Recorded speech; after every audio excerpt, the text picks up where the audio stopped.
வறட்சி அலசல் நிகழ்ச்சியில் இனியும் நேர்கள் அனைவருக்கும் காலை வணக்கம். இன்றைய தினம் வறட்சி உட்பட பல முக்கிய விஷயங்களை இங்கு நாம் விவாதிக்கவிருக்கின்றோம். இந்த நிகழ்ச்சியில் இன்று நம்முடைய இணைகிறார் சமூக ஆர்வலர் திரு செந்தில் ஆறுமுகம் அவர்கள். வணக்கம். முதல்ல நம்ம பேச போகிற விஷயம் பார்த்தீங்க என்றால் வறட்சி பாதித்த மாவட்டங்கள் பற்றி தான் பேச போகிறோம். மாநில அரசு தரப்பிலிருந்து அமைச்சர்கள், அதிகாரிகள் உட்பட குழுக்கள் சென்று பல மாவட்டங்களில் ஆய்வுகள் மேற்கொண்டு இன்றைக்கி அதோட அறிக்கைகள் முதல்வரை சென்றடையும் என்று எதிர்பார்க்கிறோம். அதன் பிறகு அவர் அதை மத்திய அரசாங்கத்துக்கு கொடுத்து நிவாரணம் குறித்து பெரிய அளவுக்கு நம்ம எதிர்பார்ப்புகள் இருக்குது. ஸோ இப்படி பார்த்துக்கு வரும்போது தமிழகமே வறட்சி மாநிலமாக அறிவிக்கப்படுமா, இல்லை சில மாவட்டங்கள் மட்டும் வறட்சி மாவட்டங்களாக அறிவிக்கப்படுமா போன்ற பல கேள்விகள் இருக்குது. நான் பார்க்குறோம் பல மாவட்டங்களில் கிராப் ப்ரொடக்ஷன் மேசிவாக குறைஞ்சிருக்கு. அதுவும் நெல் மட்டும்தான் பாதிக்கப்பட்டிருக்குங்கிற பேச்சு போய் இப்போ எல்லா கிராப்ஸுமே அஃபெக்ட் ஆகிருக்குங்கிற இதெல்லாம் இருக்கிறத பார்க்குறோம். ஸோ நிவாரணம் அப்படின்னு பார்க்கும்போது நம்ம என்ன எதிர்பார்க்கலாம்? அதாவது இப்போ வறட்சி பாதித்த பகுதிகளுக்கு அமைச்சர்கள் எல்லாம் போயிருக்கிறது ஏற்கனவே விவசாய தரப்புலேருந்து தொடர்ச்சியாக சொல்லப்படக்கூடிய கருத்து என்னென்னா, இது ரொம்ப தாமதம். கிட்டத்தட்ட ஒரு மாதத்துக்கு முன்னாடியே போயிருக்கணும். ஏன்னா வடகிழக்கு பருவமழை குறைஞ்சிட்டு இருக்குங்கிறது தெரியும், பயிர் மேலே வரல. ஆனாலும் ரொம்ப தாமதமாக தான் இது போயிருக்காங்கிறது விவசாயிகளோட வருத்தம். ஆனாலும் போயிருக்காங்க. அந்த வகையில் நம்ம மகிழ்ச்சி. தொடர்ச்சியாக எல்லா பல மாவட்டங்களுக்கு போயிட்டுருக்காங்க. நீங்கள் முன்னாடி குறிப்பிட்டது போல் எல்லாரும் இப்போ நெல் பற்றி நம்ம பேசிகிட்டு இருந்தோம். நெல் பார்த்தீங்கன்னா கிட்டத்தட்ட 7,18,000 ஹெக்டேர் தான் இந்த வருஷம் நெல் இது இப்போ பண்ணியிருக்காங்க. 40%. அதில் போன ஆண்டு 11,82,000 ஹெக்டேர் நம்ம போட்டிருக்கோம். அப்போ டிராஸ்டிக்காக அது குறையுது. அதே மாதிரி பயிர் வகையாகட்டும், எண்ணெய் வித்துக்களாகட்டும், பயிர் வகையை பார்த்தீங்கன்னா போன வருஷம் 4,23,000 ஹெக்டேர் போட்டிருக்கோம். இந்த வருஷம் 3,55,000 ஹெக்டேர் தான். எண்ணெய் வித்துக்களும் 21,42,000 15 லட்சத்துக்கு வந்துருச்சு. அப்போ நெல், பயிர் வகைகள், எண்ணெய் வித்துக்கள் எல்லாமே குறைஞ்சிருக்குது. இது ஒரு பக்கம். அதை தாண்டி வடகிழக்கு பருவமழை எல்லா மாவட்டங்கள்லையும் அது மிக பரவல். தமிழ்நாடு முழுக்க ஓவரால் ஸ்டாட்டிஸ்டிக்ஸே கடுமையான பாதிப்பு அப்படிங்கிறதான் சொல்லியிருக்காங்க. அதுலேயும் கடலூரில் வொர்ஸ்ட் ஹிட் 81% இருக்குன்னு சொல்கிறாங்க. அப்போ அடிப்படையில் பார்த்தீங்கன்னா ஓவராலாக வறட்சி பாதித்த மாநிலம் அப்படிங்கிறது அறிவிக்கிறது தான் முறையாக இருக்கும். அப்போ தான் நமக்கு என்னென்னா கூடுதல் நிதியோ மற்ற வகையான உதவிகளோ நம்ம வாங்க முடியும். ஏன்னா அந்த பேரிடர் நிவாரண நிதியில் இருக்கக்கூடிய பணம் 2 வகையில் இருக்குது. ஒன்று தேசிய பேரிடர் நிதி இருக்குது, மாநில பேரிடர். இதில் மாநில பேரிடர் நிதியை நம்ம எக்ஸாஸ்ட் பண்ணலாம் உடனடியாகவே. அதாவது இருக்கிறதில் முழுமையாகவே கொடுத்துட்டு கூட எங்களுக்கு 10 எங்களோட முழுமையான பாதிப்புகளை ஈடுகட்டுவதற்கு எங்களிடம் இருக்கக்கூடிய நிதி 10 அப்படின்னு சொல்லி கூடுதல் நிதியும் மத்திய அரசாங்கத்திலிருந்து கேட்டு வாங்கலாம். உண்மையில் நாங்கள் தொடர்ச்சியாக சொல்லிட்டு இருக்கிறது என்னென்னா, இப்போ அமைச்சர்கள் போனது ஒரு வகையில் தாமதம். போகும்போதே வெளியில் வரக்கூடிய செய்தி, அமைச்சர்கள் அறிவியல் பூர்வமாக ஆய்வு செய்ய போகிறாங்க, சேட்டலைட் மூலமாக ஆய்வு செய்ய போகிறாங்க அப்படின்னு சொல்கிறது பார்க்குறப்ப உண்மையிலே அதை படிக்கிற ஒரு விவசாயிக்கு வயிற்றில் ஒரு கலக்கம் தான் ஏற்படும். என்னைக்கு ஆராய்ச்சி பண்ணி நமக்கு என்ன கிடைக்குமோ அப்படின்னு ஒரு வருத்தம் இருக்கும். அதுக்கு அரசாங்கம் உண்மையிலே என்ன செஞ்சுருக்கலாம்னா, அவங்களோட சொந்த நிதியிலிருந்து கூட நாங்கள் ஏக்கருக்கு 5,000 ரூபாய் தர்றோம், 10,000 ரூபாய் தர்றோம்னு முன்கூட்டியே ஒரு முன் அறிவிப்பு கொடுத்துட்டு இது நாங்கள் தர்றோம், இதையும் தாண்டி பணம் பற்றாமல் போனால் மத்திய அரசாங்கத்திலிருந்து வாங்கி தருகிறோம் அப்படின்னு சொல்லி இருந்தாங்கன்னா இன்னும் விவசாயிகளுக்கு பரவாயில்ல. நமக்கு கொடுத்துட்டாங்க, பணத்தை கொடுத்துட்டு ஆய்வுக்கு வர்றாங்க, நம்பிக்கை தரும் விதத்துல நம்பிக்கை. ஏன்னா செத்துட்டு இருக்காங்க. இன்னைக்கே பாத்தீங்கன்னா நேற்று தஞ்சாவூர்ல கருப்பூர் பூமிநாதன் பூச்சி மருந்து கொடுத்து செத்துருக்காங்க. திருவாரூர்ல, நாமக்கல்ல, திருப்பூர்ல இப்படி இறப்பு இவ்வளவு அதிகமாயிட்டு இருக்கக்கூடிய சூழல்ல விவசாயிகளுக்கு உடனடியாக தேவைப்படுதுன்னா நம்பிக்கை. அரசாங்கம் நம்மளை காப்பாற்றும். நம்ம அதில் என்னன்னு கேட்டிங்கன்னா, இப்போ ஈடு செய்கிறதுல இப்போ நிவாரணம்னு சொல்லி அடிக்கடி நம்ம சொல்கிறோம். ஆனால் அது அந்த வார்த்தையே தப்பு. மத்திய அரசாங்கம் இன்புட் சப்சிடி, அவங்க சொல்லக்கூடிய டெக்னிக்கல் விஷயம்னா இன்புட் சப்சிடி, இடுபொருள் மானியம். அதாவது இந்த ஒரு பயிர் பொய்த்து போச்சு அப்படின்னா அடுத்த பருவத்துக்கு பயிர் வைப்பதற்கு அவங்களுக்கு இடுபொருள் போடுவதற்கு பணம் இருக்காது. அதனால இடுபொருள் சப்சிடி, தமிழகத்திலே கூட நடந்திருக்கு. இதுக்கு முன்பு நம்மளோட கிராப்ஸ் ஃபெயில் ஆகும்போது தமிழக அரசும் சரி மத்திய அரசும் சரி அவர்களுக்கு நீங்க கூறிய மாதிரி அந்த நிவாரணம் கொடுத்துருக்காங்கிறத நம்ம பார்க்கணும். நீங்க பேசும்போது ஒன்று குறிப்பிட்டீங்க பேரிடர் அப்படின்னு.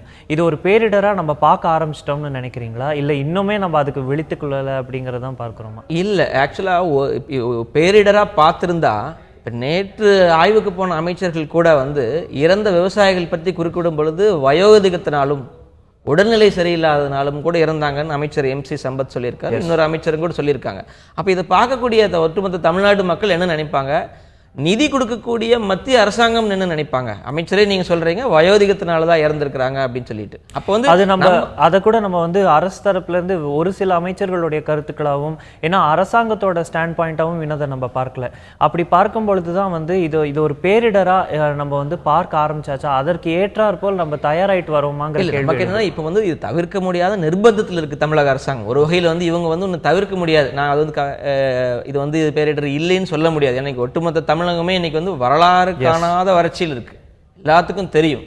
இன்னைக்கெல்லாம் வந்து திருவாரூர்ல நமக்கு தெரிஞ்ச ஒரு வயல்லே பார்த்தீங்கன்னா சேந்தங்குடி பகுதியிலெல்லாம் வந்து ஒரு அடிக்கு மேல வளர்ந்த பயிரை நாங்கள் கருணை கொலை செஞ்சோம் அப்படிங்கிறாங்க. ஏன்னா அடுத்த கடலை போடுறது கூட வழி இல்லைங்கிறதுனால வந்து அதை வந்து நாங்கள் பூச்சி வராமல் இருப்பதற்காக பூச்சி மருந்து அடித்த காலம் போய் இன்றைக்கு இந்த வளர்ந்து நிற்கிற பயிரை அழிச்சா தான் அடுத்த பயிரை போட முடியும் அப்படிங்கிறதுக்காக கருணை கொலை பண்ணக்கூடிய நிலையில் இருக்குது. அதனால் வந்து பேரிடராக பார்க்க வேண்டிய நிர்பந்தத்துக்கு தமிழக அரசு உள்ளா இருக்குது.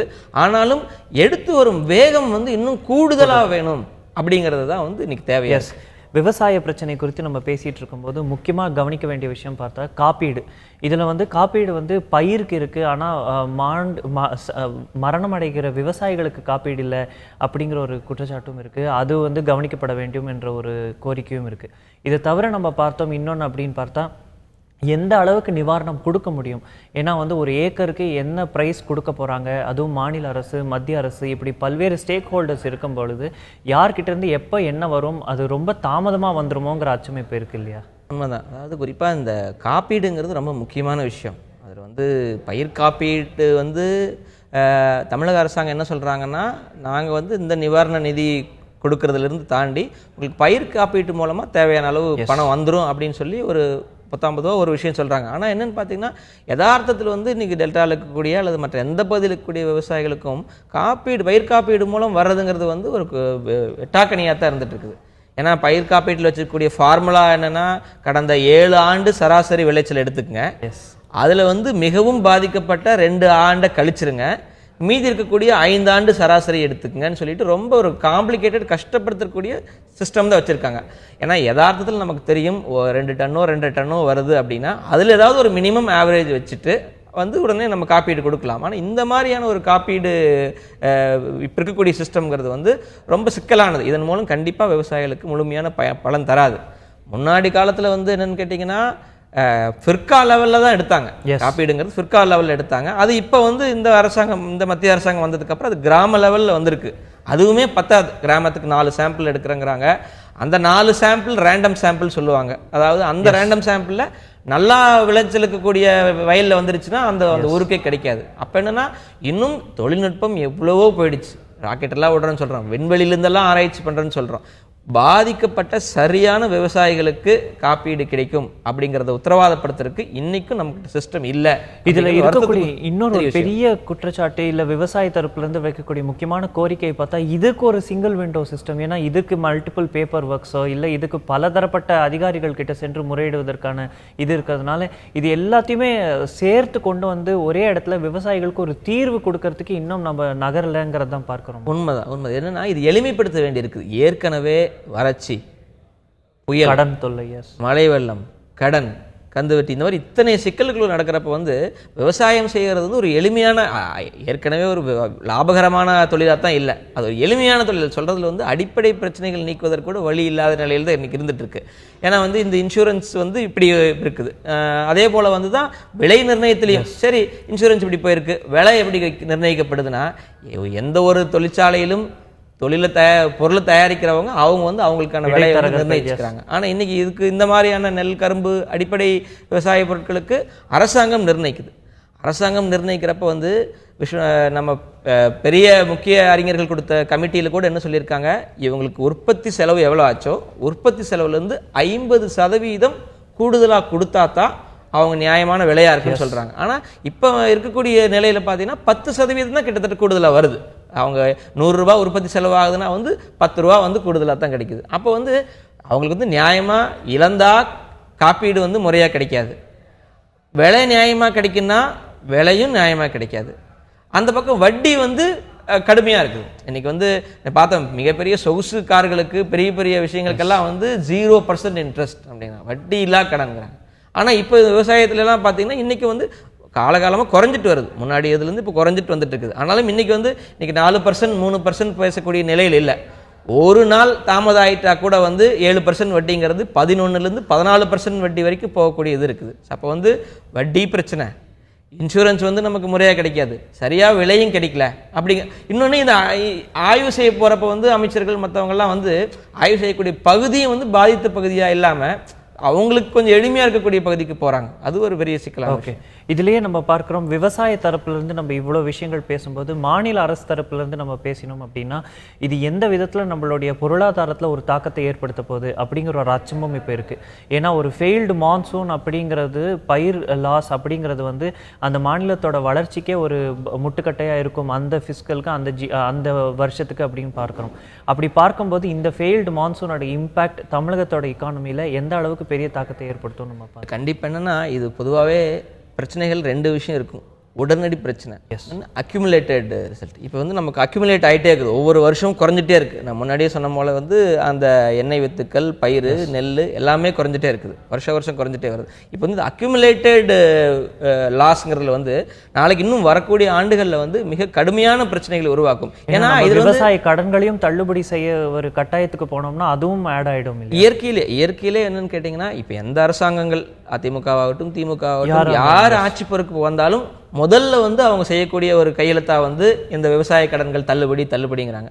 அது விவசாயிகள் தள்ளுபடிங்கிற வார்த்தையே கூட ஏற்றுக்கிறது இல்லை.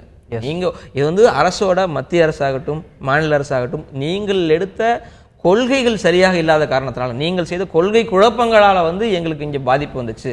ஒன்று காவிரியில் காவிரி மேலாண்மை வாரியத்தை அமைக்கிறதுக்கு உடனடியாக வேலை செஞ்சுருந்தீங்கன்னா காவிரியிலேயாச்சும் தண்ணி வந்திருக்கும். அல்லது முறையான நீர் மேலாண்மை செய்து குளங்களை முறையாக பராமரித்து நீர்த்தேக்கங்கள் சரியாக பராமரித்து தண்ணி தேக்கி வச்சிருந்தீங்கன்னா கூட நிலத்தடி நீர் அதிகமாக இருக்கும். அல்லது மணலை அள்ளுவதற்கு முற்றிலும் தடை விதிச்சு இன்னைக்கு இந்தியா முழுவதும் இயந்திரங்களை வச்சு அள்ளுவதற்கு தடை வச்சிருக்காங்க. ஆனால் தமிழ்நாட்டில் மட்டும் சிறப்பு அனுமதி வாங்கி அள்ளிட்டு இருக்காங்க. எல்லாத்துக்கும் தெரியும். இப்போ 1 மீட்டர் அள்ளுனா 10 மீட்டர் அள்ளிட்டு இருக்காங்க. ஆளே உள்ள போறதுக்கு ஜேசிபியே உள்ள புதையிற அளவுக்கு அள்ளிட்டு இருக்காங்க. ஸோ இப்படி மல்டிபிள் ரீசன்ஸ். அதுதான் அப்படி அரசாங்கத்தோட கொள்கை முடிவுகள் சரியா இல்லாத காரணத்தினால, அல்லது நடவடிக்கை எடுக்க வேண்டிய விஷயத்தில் உடனடியாக நடவடிக்கை எடுக்காத காரணத்தினால தான் விவசாயிகளுக்கு இப்போ பாதிப்பு வந்திருக்கு. அப்போ இது அதை காம்பன்சேட் பண்ணுறதுக்கு, அதை சமாளிக்கிறதுக்கு அரசாங்கத்துக்கு கொள்கை முடிவு எடுக்கிறது கஷ்டம், தள்ளுபடி பண்ணுறது ஈஸி. ஒரு கையெழுத்தில் போட்டு 1.5 லட்சம் கோடி பட்ஜெட்டில் ஸ்ட்ரைட்டாக நாங்கள் 5,000 கோடி கொடுக்குறோம், 10,000 கோடி கொடுக்குறோம்.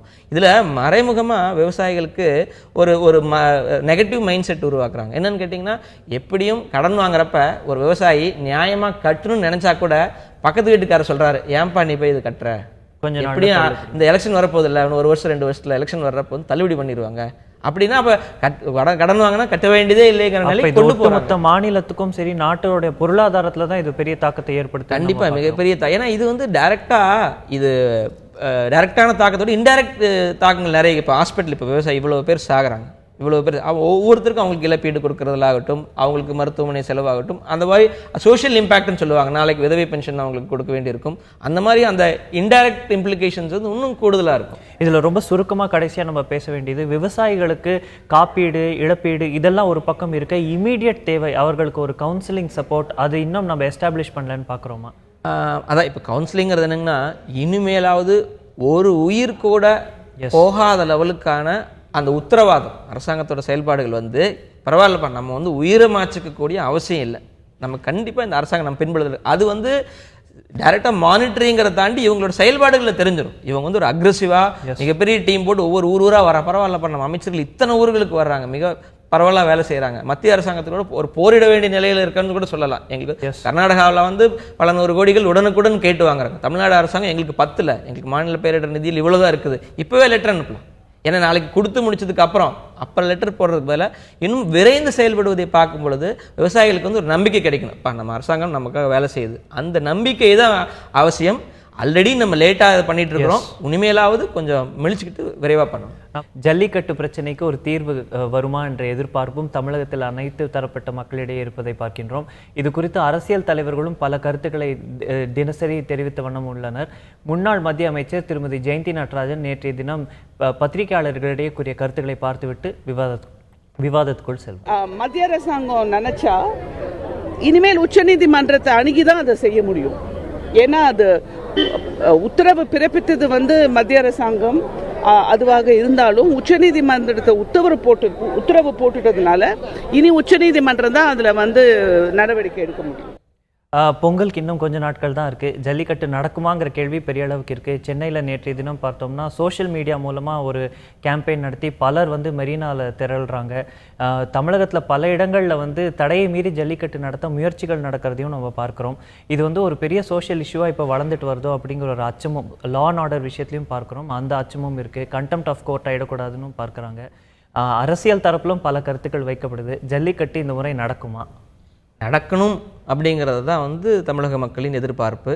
ஆனால் இன்றைக்கி வந்து என்னென்னு கேட்டிங்கன்னா, குறிப்பாக நேற்று வந்து நடந்த நிகழ்வு வந்து ஒரு வகையில் வந்து நம்பிக்கை அளிக்கக்கூடியதாக இருக்குது. இன்றைக்கி வந்து பொழுதுபோக்குக்காக செலவழிக்கக்கூடிய ஞாயிற்றுக்கிழமையை சமுதாயத்தின் பழுதுபோக்குவதற்காக வந்து இவ்வளோ இளைஞர்கள் வந்து இங்கே நிற்கிறாங்க அப்படிங்கிறது வந்து நம்பிக்கை அளிக்கக்கூடியதாக இருக்குது. அதுன்னு சொன்னால் அவங்க பெரிய கேம்பெயினோ போஸ்டரோ அந்த மாதிரி எதுவும் இல்லாமல் வந்து இணையதளங்கள் மூலமாகவும் சமூக வலைத்தளங்கள் மூலமாகவும் ஆயிரக்கணக்கான மக்கள் கூடியிருக்கிறாங்க அது குறிப்பாக இளைஞர்கள். நான் போயிருந்தேன் மெரினா போயிருந்தப்ப வந்து 2 இடத்துல நடக்குது. ஒரு பக்கம் பேரணி நடக்குது, அதே போல் அந்த பக்கம் மக்கள் பாதை அமைப்பினர் வந்து அங்கே உண்ணாவிரதமும் இருக்கிறாங்க, விவசாயிகளுக்காகவும் ஜல்லிக்கட்டுக்காகவும் இணைந்திருக்கிறாங்க. அங்கே 2 இடத்துலையும் பார்த்தீங்கன்னா கணிசமான இளைஞர்கள் இருக்கிறாங்க. அந்த வகையில் வந்து அது வரவேற்கக்கூடிய விஷயம், பாராட்டக்கூடிய விஷயம். இளைஞர்கள் இந்த மாதிரி இதை தாண்டி இருக்கக்கூடிய சமூக பிரச்சனைகள் அத்தனைகளுக்கும் இளைஞர்கள் முன் வரணும். தாண்டி களப்பணியிலும் ஈடுபட வேண்டியிருக்கு. இன்னைக்கு வந்து நீராதாரங்கள் தமிழகம் எங்கும் பாதிக்கப்பட்டிருக்குது. ஏன்னா இன்னைக்கு வந்து விவசாயிகளுக்கு பிரச்சனை அப்படிங்கிறப்ப அன்னைக்கு வந்து ஏரி குளம் குட்டைகள் வந்து இன்னைக்கு தூர்வாரப்படாமல் இருக்கு. அது போன்ற விஷயங்கள் இளைஞர்கள் களமிறக்கணும். இது ஒரு பக்கம். இன்னொன்று, இப்போ ஜல்லிக்கட்டு வந்து இது வந்து உணர்வு ரீதியான பிரச்சனை என்றாலும் இன்னைக்கு தடைபட்டு நிற்பதற்கு காரணம் சட்ட ரீதியான சிக்கல் தான். இன்னைக்கு வந்து 2011 வந்து காட்சிப்படுத்தக்கூடாத விலங்குகள் பட்டியலில் காலை சேர்த்திருக்காங்க. அந்த சேர்த்ததுனால தான் வந்து இது தடை வருது. இப்போ வந்து அந்த தடையை உடைக்கிறதுக்கு வந்து சரியான சட்ட நடவடிக்கைகளை பாஜக வந்து அரசாங்கம் எடுத்திருக்கணும். ஆனால் இந்த பக்கம் நம்ம வந்து பொன் ராதாகிருஷ்ணன் இங்கே வந்து பேசுகிறப்ப வந்து மிகுந்த நம்பிக்கை அளிக்கக்கூடிய விதத்தில் வந்து நாங்கள் கண்டிப்பாக நடக்கும், நாங்கள் வந்து இதுக்கு எல்லா நடவடிக்கை எடுக்கிறோம்னு சொல்கிறாங்களே தவிர அது வாய் வழியாக தரக்கூடிய வார்த்தை நம்பிக்கைகள் வந்து சரியான சட்ட நடவடிக்கைகளை மாறலைங்கிறது வந்து நமக்கு கஷ்டமளிக்குது. ஏன்னா வந்து அடிப்படையில் வந்து இந்த க்ரூயல்டி டு அனிமல் ஆக்ட் 1960 விலங்குகள் வதை சட்டம் 1960 வந்து 2 பிரிவுகள் இருக்குது. Section 22, section 28. இந்த 2 தான் இப்போ அடிப்படையே இந்த பிரச்சனைக்கு நிற்குது. 22 வந்து காட்சிப்படுத்தக்கூடாத விலங்குகள் பட்டியல் அப்படின்னு இருக்குது. அதுதான் வந்து ஆல்ரெடி ஆட் பண்ணிட்டாங்க. ஆனால் இப்போ குறிப்பிட்டு பார்க்க வேண்டிய விஷயம் என்னென்னா, செக்ஷன் 28 என்ன சொல்கிறாங்கன்னா, nothing contained in this act shall render it an offence to kill any animal in a manner required by the religion of any community. இதில் என்ன சொல்கிறாங்கன்னா, க்ரூயல்ட்டியில் வந்து இப்போ வந்து காளைகளை வந்து கஷ்டப்படுத்துகிறாங்க, வாழை முறுக்குறாங்க அப்படின்னு சொல்கிறது க்ரூயல்ட்டினா, கொல்றது வந்து அதை விட பெரிய க்ரூயல்ட்டி தான். ஆனாலும் இந்த விலங்குகள் வதை சட்டம் 1960 செக்ஷன் 28 ஒரு மதம் வந்து வகுத்துள்ள விதிமுறைகளின் படி வந்து விலங்குகளை கொல்வது வந்து குற்றமாகாது அப்படின்னு ரிலீஜியன் சென்டிமெண்ட்டை புரிஞ்சுட்டு தான் இந்த செக்ஷன் ஆட் பண்ணியிருக்காங்க. செக்ஷன் 20. இப்போ ரிலீஜியன் சென்டிமெண்ட்டை புரிஞ்சுக்கிட்டு நீங்கள் இந்த மாதிரியான செக்ஷனை கொடுக்குறப்ப ஏன் ரீஜனல் சென்டிமெண்ட்டாக இருக்கக்கூடிய ஒரு விஷயத்தை ஜல்லிக்கட்டுங்கிற ஒரு பகுதி சார்ந்த ஒரு மக்களின் உணர்வுகள் அப்படிங்கிறது புரிஞ்சுக்கிட்டு அதுக்கு வந்து ஏன் இந்த மாதிரி இது ஒரு அமெண்ட்மெண்ட் கொண்டு வரலாமே.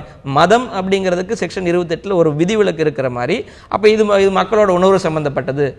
எந்த அளவுக்கு வந்து அந்த மாதிரி ஒரு சட்ட திருத்தத்துக்கு வழிவகுக்கும் அப்படிங்கிற கேள்வியும் பெரிய அளவுக்கு இருக்கு. அப்படி பார்க்கும் பொழுது அரசியல் தரப்புல வந்து எல்லாரிடையே வந்து யார் மீது குற்றச்சாட்டு வைப்பது என்ற இதுதான் இப்ப பெரிய அளவுக்கு இருக்கு. இங்க அதிமுக திமுக இடையே ஒரு கருத்து மோதல்கள், பாஜக காங்கிரஸ் இடையே. நேற்றைய தினம் முன்னாள் மத்திய அமைச்சர் ஜெயந்தி நடராஜன் கூட பேசும்போது ஜெயராம் ரமேஷ் அவர்கள் தான் இதுக்கு காரணம், ஜல்லிக்கட்டு மீது தடை வந்ததுக்கு அப்படின்னு. இது வந்து அரசியல் கண்ணோட்டத்திலே பார்க்கறதுனால தான் இதுக்கு ஒரு தீர்வு கிடைக்காம இருக்கு. இன்னும் இந்த எனர்ஜியை வந்து கோர்ட்ல நம்ம இன்வெஸ்ட் பண்ணா இதுக்கு வந்து இன்னும் பெட்டர் சொல்யூஷன் இருக்குன்னு பார்க்கலாமா? கண்டிப்பா. தான் முன்னாடியே சொன்னேன், இது பிரச்சனை உணர்வு சார்ந்தது. ஆனால் இதுக்கு தீர்வு வந்து சட்ட சிக்கல், அறிவு சார்ந்தது. அதில் கரெக்டாக எந்த இடத்துல அமெண்ட்மெண்ட் பண்ணணுமோ, எந்த சட்டத்தில் எந்த வகையில் திருத்தம் பண்ணணுமோ அதை செய்யாமல் ஒரு அவசர அறிவிப்பு கொடுக்குறாங்க, நாங்கள் நடத்துகிறோம் அப்படின்ட்டு. உடனே கோர்ட்டில் வந்து அதை எப்படி நீங்கள் அவசர அறிவிப்பு கொடுக்க முடியும் அப்படின்னு சொல்லி வந்து தடை செய்கிறாங்க.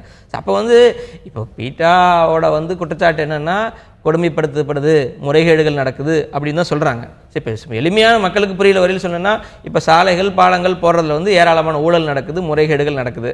அப்போ வந்து ரோடு போடுறதை நிறுத்திடலாமா, பாலம் கட்டுறதை நிறுத்திடலாமா? அப்போ அடிப்படையில் என்ன பண்ணணும், ஊழல் இல்லாமல் முறைகேடுகள் இல்லாமல் அது இந்த திட்டம் போடப்படணும். அந்த மாதிரி தான் இப்போ ஜல்லிக்கட்டு நடத்துறதுக்கு முன்னாடியாவது சட்டம் இல்லாமல் இருந்துச்சு. இப்போ வந்து ஜல்லிக்கட்டு ரெகுலேஷன் ஆக்ட் 2009 சொல்லிட்டு ஜல்லிக்கட்டு முறைப்படுத்துதல் சட்டம் 2009 சட்டம் வந்துருச்சு. அந்த சட்டத்தில் ஏராளமான விதிமுறைகள் இருக்குது. ஒன்னொன்றுக்கு அந்த காளைகளுக்கு என்ன சர்டிஃபிகேட் வாங்கணும், காளைகள் பிடிக்கிறவங்க எப்படி இருக்கணும், அதை எப்படி சட்டப்படி நடத்தணும் அப்படிங்கிறதுக்கு எல்லா விதிமுறைகளும் இருக்கு. அப்போ அந்த சட்ட திட்டங்களின் படி நடத்தப்படணும் அப்படிங்கிறது வந்து நம்ம ஏற்றுக்க முடியும். அந்த சட்டத்தை மீறுறாங்க அப்படின்னா, ஆமாம், நாட்டில் வந்து ஏராளமான சட்டங்கள் இருக்குது. குழந்தை தொழிலாளர் சட்டம் இருக்குது, வரதட்சணை கொடுமை சட்டம் இருக்குது, பெண்களுக்கு எதிரான வன்கொடுமை சட்டம் இருக்குது. அப்போ இந்த எந்த சட்டமும் மீறப்படலையா? எல்லா சட்டமும் ஆங்காங்கு சில பேரால் மீறப்படலாம். அப்போ வந்து அப்புறம் மீறப்படனா அந்த சட்டம் என்ன தண்டனை கொடுக்குறதோ அந்த சட்டம் ரீதியான நடவடிக்கை எடுத்துகிட்டு போகணும். அப்போ வந்து ஜல்லிக்கட்டுல கொடுக்கப்பட்ட விதிமுறைகள் ஃபாலோ பண்ணலைன்னா ஃபாலோ பண்ணாதவங்க மேலே நடவடிக்கை எடுத்துகிட்டு போகலாம்.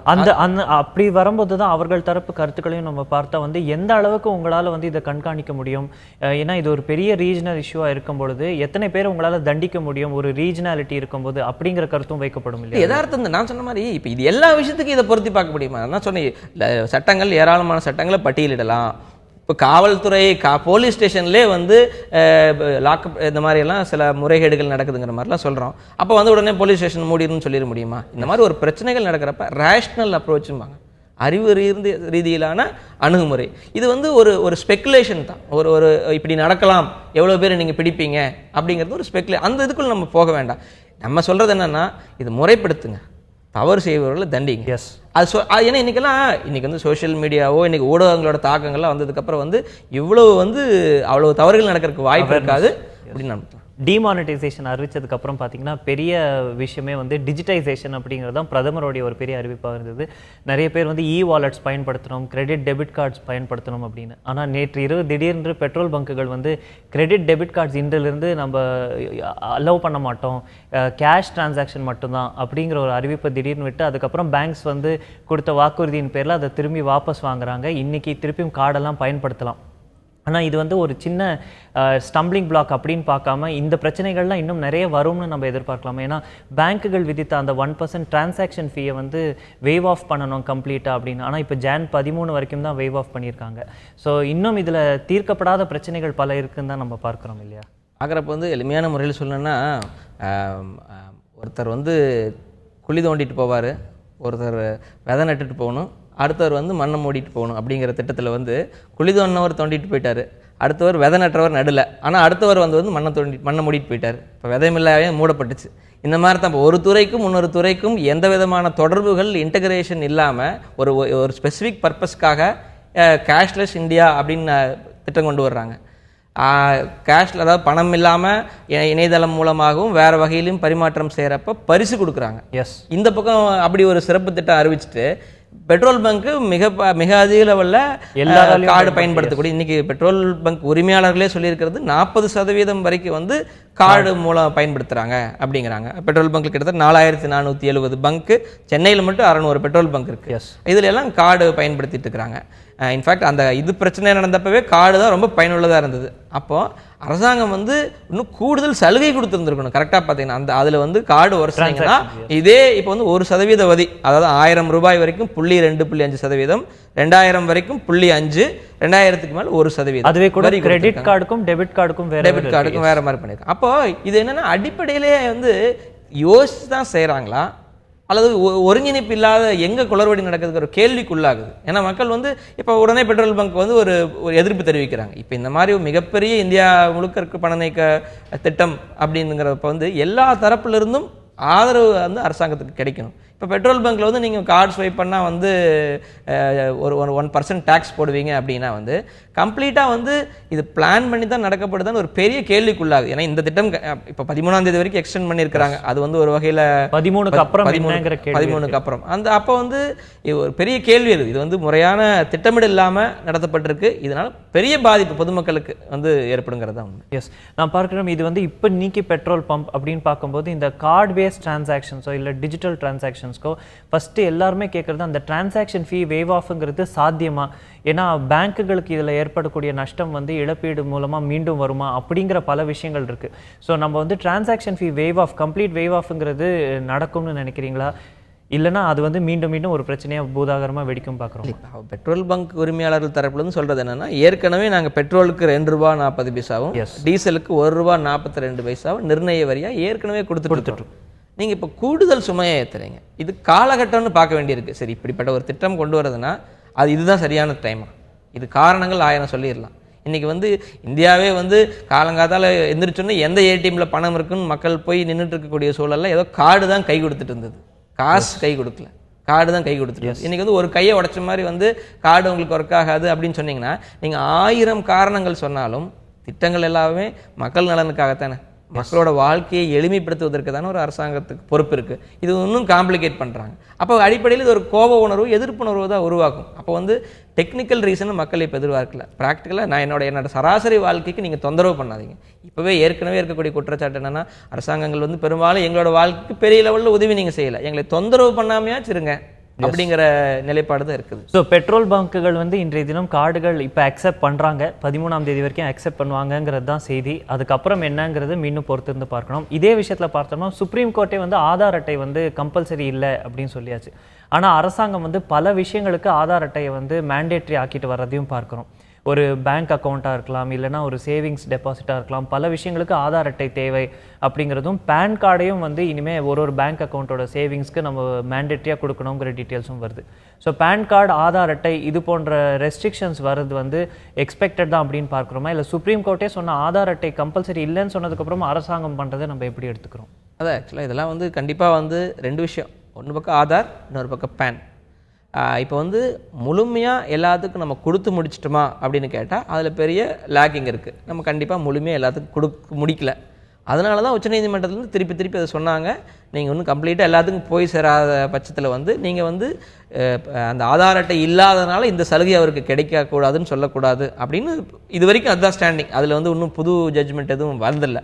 அப்படி வராத சூழல்லையே இது வந்து நேரடியாக இப்போ அறிவிச்சிருக்காங்க, 100 நாள் வேலைவாய்ப்பு திட்டத்துக்கு கண்டிப்பாக ஆதார் வேணும்ட்டு. அந்த மாதிரி மறைமுகம் பல இடங்களில் வந்து இன்றைக்கி கேட்கப்படுது. எங்கே போனாலும் ஆதார் இருக்கான்னு கேட்குறாங்க. ஆதாருங்கிறது நல்ல திட்டம் தான். எங்களுக்கு பென்ஷன், இபிஎஃப் கூட இது வந்து இப்போ தேவைன்னு அறிவிப்பு அதுதான். ஆனால் இப்போ என்னென்னா சட்ட ரீதியில் பார்த்தா இப்போ யாராவது ஒருத்தர் கண்டிப்பாக உச்சநீதிமன்றத்துக்கு எடுத்துகிட்டு போனால் இது செல்லுபடி ஆகாது. நாங்கள் தான் ஏற்கனவே சொல்லியிருக்கிறோமே, நீங்கள் ஏன் திருப்பி வந்து வலியுறுத்துறீங்க? இது சிக்கல் என்னன்னு கேட்டிங்கன்னா, ஆதார் என்பது ஒரு இண்டிவிஜுவல் சிட்டிசனோட ஐடென்டிட்டி அப்படிங்கிற லெவலுக்கு கொண்டு வர்றாங்க.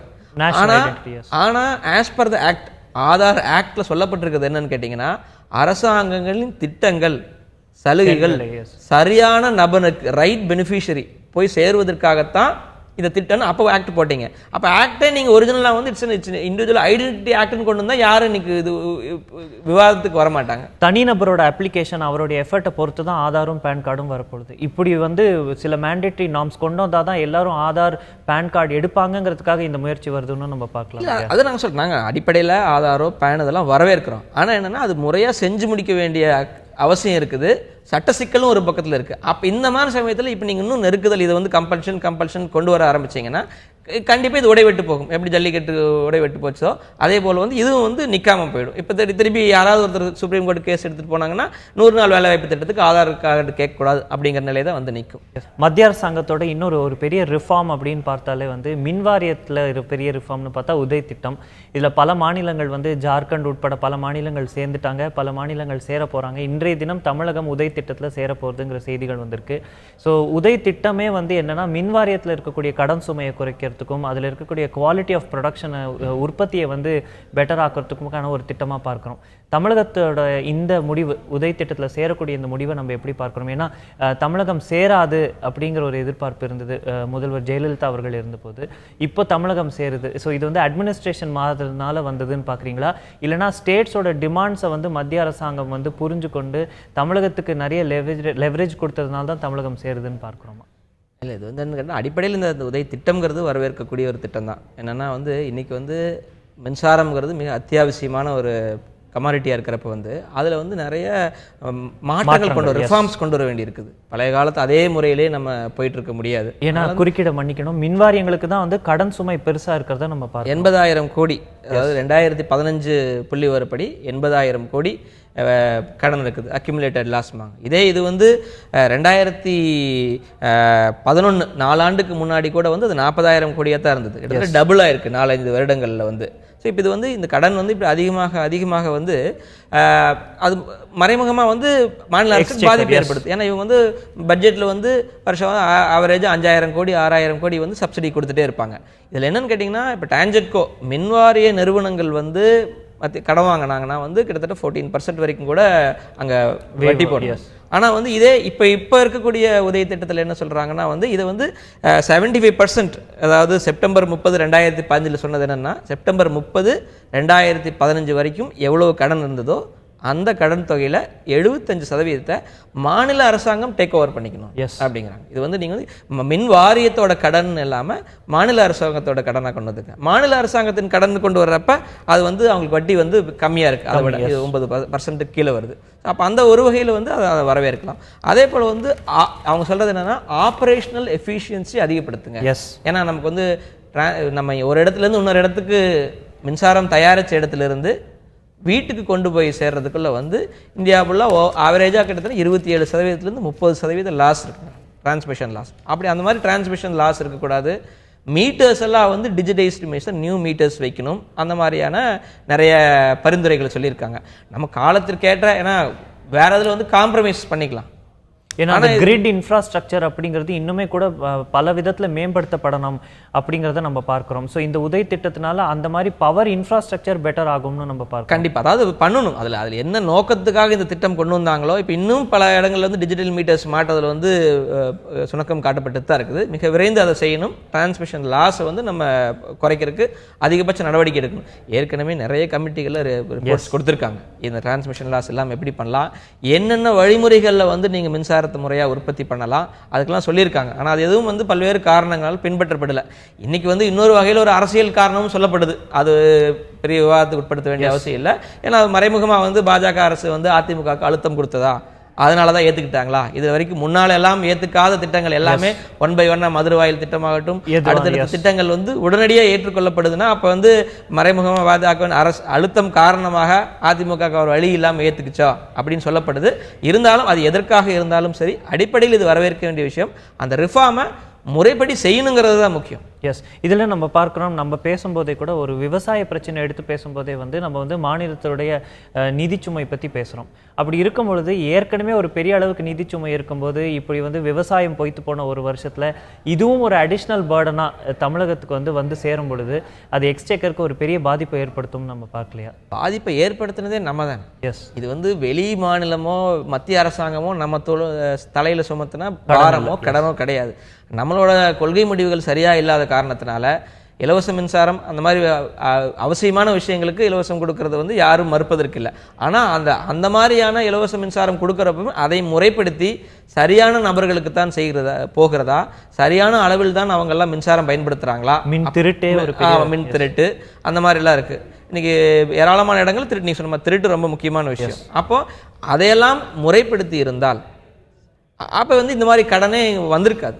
இது வந்து வருங்காலத்துல இன்னும் ஒரு பெரிய நிதி சுமையா ஆகாம இருக்கிறதுக்கு இப்ப இந்த திட்டம் தேவைன்னு அவசியப்படுது. ஏன்னா ரிஃபார்ம் வந்தா தான் வந்து நம்ம அக்கௌண்டபிலிட்டின்னு சொல்லுவாங்க, இது நமக்கு பொறுப்பு, மாநில அரசாங்கத்தின் பொறுப்பு அப்படின்னு வந்தா தான் வந்து அப்ப இந்த கடன் சுமை அதிகமாக கூடாதுங்கிற காரணத்துக்காக கொஞ்சம் இறுக்கி பிடிப்பாங்க.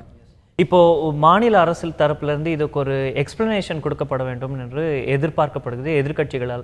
இதற்கு முன்பு ஏன் நீங்க இதை ஒத்துக்கல, இப்ப ஏன் ஒத்துக்கிறீங்க? அதுக்கு அரசு தரப்புல இருந்து வைக்கக்கூடிய வாதங்கள் பார்த்தா every quarterly revision of fares, அதாவது அது வந்து தமிழக அரசு ஒத்துக்கல, மத்திய அரசும் வந்து அதுக்கு ஓகே சொல்லிடுறாங்க. ஸோ இது போன்ற பல டேர்ம்ஸ் அண்ட் நார்ம்ஸையும் எல்லாம் மென்ஷன் பண்றாங்க. அப்படி இருந்துமே கூட மாநில அரசு தரப்புல இருந்து இதுக்கு ஒரு எக்ஸ்பிளனேஷன் வர வேண்டும் நம்ம எதிர்பார்க்கிறோமா? கண்டிப்பா எக்ஸ்பிளனேஷன் கொடுக்கணும். இந்த மாதிரியான அடிப்படையான விஷயங்கள், ஏன்னா எல்லா சமூக ஆர்வலர்கள் மத்தியிலும் அரசியல் கட்சிகள் மத்தியிலும் ஒரு கேள்வி வருமல்ல, இல்லைன்னா ஒரு சிம்பிள் அரசியல் காரணமாக தானே அது பார்க்கப்படும். பாஜக சொன்னங்காட்டி நீங்கள் ஏற்றுக்கிட்டீங்களா அப்படின்ட்டு. அப்போ நீங்கள் டெக்னிக்கலாக எக்ஸ்பிளைன் பண்ணணும் என்னென்ன காரணம், இந்த காரணத்தினால முன்னாடி எதிர்த்தோம். இப்போ அடிப்படையில் சொல்லக்கூடிய ஒரே விஷயம் என்னன்னா அந்த டேரிஃப் ரிவிஷன் 3 மாதத்துக்கு ஒருக்கா இருக்கக்கூடிய ரிவிஷனை மட்டும் நாங்கள் ஏற்றுக்கல அப்படிங்கிறாங்க. இது வந்து முழுமையான விளக்கம் வந்து கண்டிப்பாக மத்திய அரசாங்கம் கொடுக்கணும். அப்போ தான் புரியும் இது என்ன காரணத்தினால. தமிழகம் வந்து இன்னைக்கு அஃபிஷியலாக உதய் திட்டத்தில் சேர்ற அந்த செய்தி பற்றி தான் விவாதித்தோம். இதுலேருந்து கொஞ்சம் தள்ளி போனோம் அப்படின்னா மீனவ பிரச்சனை. மீனவர்கள் வந்து இலங்கை கடற்படையினால் தாக்கப்படுவதும் அரசு அரெஸ்ட் செய்யப்படுவதும் கடந்த சில வாரங்களில் அதிகரிச்சுட்டு வரதை பார்க்குறோம். இது வந்து ஆஃப் ஷோர் ஃபிஷிங் அதனால மட்டும் நடக்குதா, இல்லை ஏதானும் அக்ரெசிவ் ஸ்டாண்ட் ஸ்ரீலங்கா பாயிண்ட்லேருந்து எடுக்கிறாங்களா அப்படிங்கிற கேள்வியும் வைக்கப்படுது. முதல்வர் பிரதமருக்கு வந்து மீண்டும் கடிதம் எழுதுறார். ஸோ இது போன்ற பல விஷயங்கள் நடக்குது. இது ஒரு தீரா பிரச்சனையாக இருந்துட்டு இருக்கும்போது இதுக்கு சொல்யூஷன் தான் என்னங்கிற கேள்வி எப்போவுமே இருந்துகிட்டு இருக்கு. அதாவது காவிரியில் கர்நாடகா தண்ணி திறக்க வந்துட்டா உடனே காவிரின்னு நம்ம சத்தம் போடுவோம், எஸ் அறிக்கை கொடுப்போம். மழை பெய்யாமல் போய் ரொம்ப எல்லாம் முடிஞ்சு போய் 440 மில்லிமீட்டர் பெய்யறப்ப வந்து 168 மில்லிமீட்டர் பெய்ஞ்சதுக்கு அப்புறம் ஐயோ அப்படியா தமிழ்நாட்டில் மழை பெய்யலையா அப்படின்னு அடுத்து நம்ம அரசு அமைச்சர்கள்லாம் வந்து வேக வேகமாக கிளம்புருவாங்க. இந்த மாதிரி பிரச்சனைகள்னு வர்றப்ப அதை பற்றி பேசக்கூடிய வேகம் வந்து கண்டினியூடு சஸ்டெயின்ட் எஃபர்ட்ஸ்னு இருக்குது. இப்போ இது வந்து நம்ம மீனவர் படகுகள் ரெண்டு பருவமழையில் அங்கே நின்று குறுக்கிட மன்னிக்கணும். ஆனால் இதில் வந்து மீனவர் தரப்புல இருந்து பேச்சுவார்த்தைகள்லாம் டெல்லி, கொலம்போ போன்ற நகரங்களில் நடந்தது. இப்படி பல அமைச்சர்கள் மட்டத்தில் கூட பேச்சுவார்த்தைகள் நடந்தது. சுஷ்மா ஸ்வராஜ் எல்லாருமே இன்வால்வ் ஆகி பேச்சுவார்த்தைகள் நடந்தது. அதெல்லாம் நடந்தும் கூட இதுக்கு ஒரு தீர்வு கிடைக்கலங்கிறப்போ இது ஒரு அரசியல் ஃபாலோ அவுட்டாக பார்க்குறோமா? கண்டிப்பாக அது என்னென்னா ஃபாலோ அப் வந்து ப்ராப்பராக இருக்கணும். 2 வகையில் பார்க்கணும். ஒன்று, இந்த மாதிரி தவறுதலாக பிடிக்கிறப்ப வந்து உடனடியாக மீட்டெடுப்பதற்கான சட்டத்திட்டங்கள் அதுக்கூடிய ஆக்ட்ஸ் எல்லாம் வந்து ரொம்ப வீக்காக இருக்குது. நம்ம வந்து உடனடியாக அது வாங்கக்கூடிய நிலையில் இல்லை. இது ஒரு பக்கம். இன்னொன்று, ஏன் இவங்க தாண்டி போக வேண்டிய அவசியம் இருக்குது? அவங்களுக்கு வந்து சரியான மீன்கள் கிடைக்கல, கிராஸ் பண்ணால் தான் கிடைக்குது. இந்த மாதிரியான ஒரு சூழல் இருக்கிறப்ப வந்து இப்போ இவங்களோட வாழ்வாதாரத்தை இது வந்து கன்ஸ்ட்ரக்டிவாக பார்க்க வேண்டியிருக்கு. நம்ம வந்து அவங்க போனதை போய் மீட்டெடுத்துட்டு வர்றதுக்கு ஒரு வகையில் போராட வேண்டியிருக்கு. இன்னொரு பக்கம் இவங்க ஏன் போக வேண்டிய அவசியம் இருக்குது? ஆழ்கடல் மீன் பிடிப்புன்னு சொல்கிறாங்க. அந்த மாதிரி செய்யக்கூடாது. இப்போ இரட்டை மடி வலை பயன்படுத்துறது தவிர்க்கிறது, அந்த மாதிரி விஷயங்களில் கூடுதல் கவனம் செலுத்தணும். இவங்களோட வாழ்வாதாரத்துக்கு நியாயமான வழிமுறையில் வந்து அவங்களுக்கு வந்து வழி இருந்ததுன்னா வேறு இந்த சிக்கலே வராது. கன்ஸ்ட்ரக்டிவாக பார்க்க வேண்டிய ஒரு அவசியம் இருக்குது. அந்த பக்கம் வந்து மீட்டெடுக்கிறதுக்கு வந்து இருக்கக்கூடிய சட்டத்திட்டங்கள் வந்து முறைப்படுத்த வேண்டியிருக்கு. இப்போ இருக்கக்கூடிய இந்த காலகட்டம்னு எடுத்துக்கிட்டா ஒரு பெரிய விவசாய பிரச்சனை, ஒரு சென்சிட்டிவான ஒரு ஜல்லிக்கட்டு பிரச்சனை, மீனவர் பிரச்சனை, இது எல்லாத்தையுமே வந்து இருக்கக்கூடிய அரசுகள், மத்திய மாநில அரசுகள் வந்து நல்ல முறையில் கையாளுறாங்க அப்படின்னு நம்ம எடுத்துக்கலாமா? இல்லை இன்னும் அவர்கள் ஒரு இஷ்யூக்கும் ஃபோக்கஸ் பேஸ்ட் அப்ரோச் இன்னும் வரலன்னு பார்க்குறோமா? இது என்னன்னு கேட்டிங்கன்னா, இப்போ எல்லா பிரச்சனையுமே அடிப்படையில் வந்து கோர்ட்டில் தான் போய் நிற்கும். ஆமாம். ஏன்னா வந்து எல்லா விஷயங்களுக்கும் நாட்டில் சட்டத்திட்டங்கள் இருக்குது. கோர்ட்டுக்கு போகிறப்ப அடிப்படையான சில சட்டத்திட்டங்களே சட்ட மீறல்களே இருக்குது. அப்போ என்னென்னா, ஒன்று அரசாங்கம் வந்து சில நடவடிக்கைகள் எடுக்கிறப்ப வந்து சரியான சட்ட ரீதியில் நிற்கக்கூடிய வகையில் வந்து அவங்க வந்து சட்டத்திட்டங்கள் கொண்டு வர வேண்டியிருக்குது, நடவடிக்கை எடுக்க வேண்டியிருக்குது. இன்னொன்று, காலத்தே செய்ய வேண்டியிருக்குது. இந்த 2 விஷயம் செய்ய வேண்டியிருக்கு. ரொம்ப தாமதிச்சு பண்ணுறப்ப தான் வந்து நமக்கு வந்து மக்களுக்கு தேவையான விஷயங்கள் கிடைக்கிறது இல்லை. சட்ட ரீதியில் நிற்கக்கூடிய லெவலில் செஞ்சால்தான் வந்து எந்த திட்டமாக இருந்தாலும் மக்களுக்கு போய் மீனவர்கள் வந்து ரயில் மறியல் உட்பட பல போராட்டங்களை அறிவிச்சிருக்கிறதையும் நம்ம பார்க்குறோம். இந்த எல்லா விஷயத்தையும் விட்டுட்டு நேரக்குறைவின் காரணமாக சென்னை ஓப்பன் நேற்று தினம் நடந்தது. டபுள்ஸில் வந்து ஜீவன் நெடுஞ்செழியன் போப்பண்ணா பேர் ஜெயிச்சிருக்கிறத பார்க்குறோம். இன்னும் பல முக்கிய விஷயங்கள் இருந்தாலும் நேரக்குறைவின் காரணமாக விவாதிக்க முடியவில்லை. இன்றைய தினம் அரசியல் தொடங்கி மீனவர் பிரச்சனை வரை பல விஷயங்களை விவாதித்திருக்கிறோம். நிகழ்ச்சியில் கலந்து கொண்டு உங்கள் கருத்துக்களை பகிர்ந்து கொண்டு மிக்க நன்றி. பார்த்த உங்கள் அனைவருக்கும் நன்றி. இன்றைய நாள் பொழுதில் நடக்கக்கூடிய பல முக்கிய விஷயங்களை நாளை இதே செய்தி அரங்கில் விவாதிப்போம். தொடர்ந்து இணைந்திருங்கள். நன்றி, வணக்கம்.